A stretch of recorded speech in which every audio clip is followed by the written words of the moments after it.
जो स्त्री पुरुष का आकर्षण है, अनादिकाल से ये चला आ रहा है, प्रकृति का पुरुष के प्रति आकर्षण। ये संसारी मनुष्य इसी आकर्षण में सुख की भावना से दुख में बंधता चला जाता है। भ्रमण के समय की बात है, किसी एक जगह साधक रहते थे, एकांत जंगल में वो रहते थे। वहां एक पागल शरीर वाली स्त्री दरवाजे पे गेट के ऐसी, उनको दया आई, सर्दी का समय था, अंदर कर लिया, भोजन पवाया। साधु का हृदय ही ऐसा होता है, याद गई तो दया फंसा देगी, बस ध्यान रखना। यही दया फंसा दिया भरत जी को, भगवान की याद भूल गए, हिरण की याद आ गई, अब दया खतरनाक हो गई। दया बिना साधु कसाई, और दया करी तो आफत आई। ध्यान रखना, जिनका मन वश में नहीं हुआ, जिनकी इंद्रियां भोगों में लगी, शरीराभिमानी हैं, हम सब इसी कोटि के हैं। देख लो ना, बातें चाहे जितनी बनाओ, शरीर को हम अपना स्वरूप मानते हैं, मन इंद्रियों के भोग को हम अपना सुख मानते हैं। कितना बड़ा ज्ञान है। इंद्रियां भोगों को भोग रही हैं, मन भोगों का संकल्प करवा रहा है, शरीर चेष्टाएं कर रहे, फंस आप रहे हो। आप कहीं भी नहीं है भोग में, पर फंस आप रहे हो। यही माया फंसाए है। आपको किसी भी भोग की आवश्यकता नहीं, आप चिदानंद सुख स्वरूप हैं। ये भुला देना ये माया कार्य है, और ये स्मृति आ जाना भक्ति का कार्य है, ज्ञान का कार्य है। गीता सुनने के बाद नष्टो मोहा स्मृति लब्धा, अपने स्वरूप की स्मृति आ गई, भगवत स्मृति जागृत हो गई। तो इनका कैसे माया से मोक्ष हो सकता है? जो शरीराभिमानी हैं, मन निग्रह नहीं किया, इंद्रियों के भोगों में जो रमण कर रहे,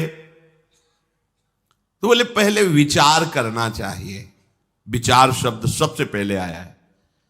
अच्छा, ये विचार कहां से प्रकट होता है? ये विवेक से होता है।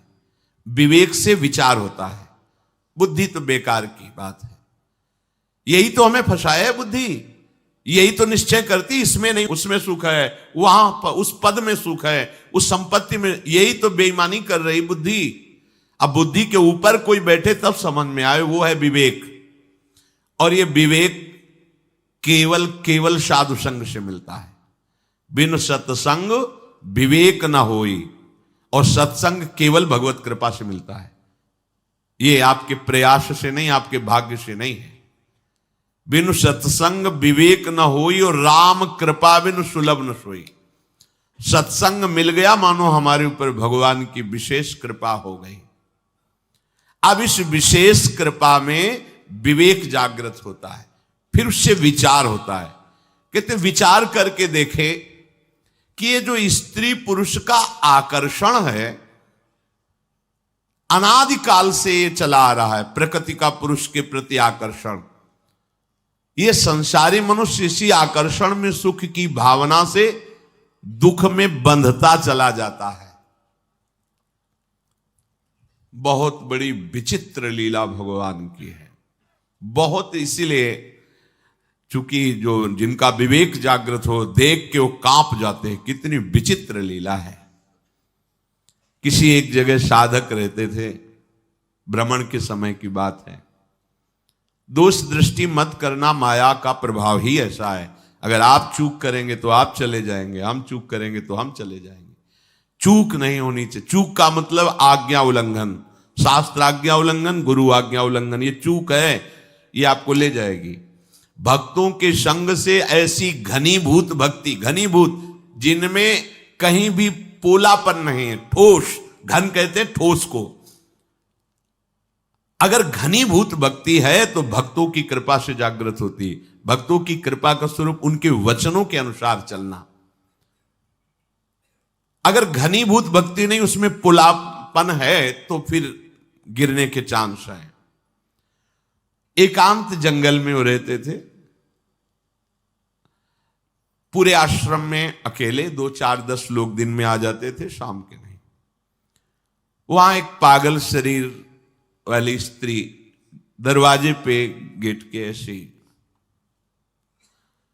उनको दया आई, सर्दी का समय था, अंदर कर लिया, भोजन पवाया। साधु का हृदय ही ऐसा होता है। पर दया बिना साधु कसाई, और दया करी तो आफत आई।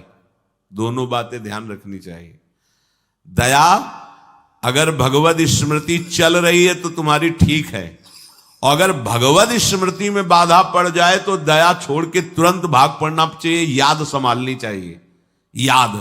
याद गई तो दया फंसा देगी, बस ध्यान रखना। यही दया फंसा दिया भरत जी को, भगवान की याद भूल गए, हिरण की याद आ गई, अब दया खतरनाक हो गई। दया नहीं तो साधु कैसा, दया बिना साधु कसाई, और दया करी तो आफत आई, ध्यान रखना।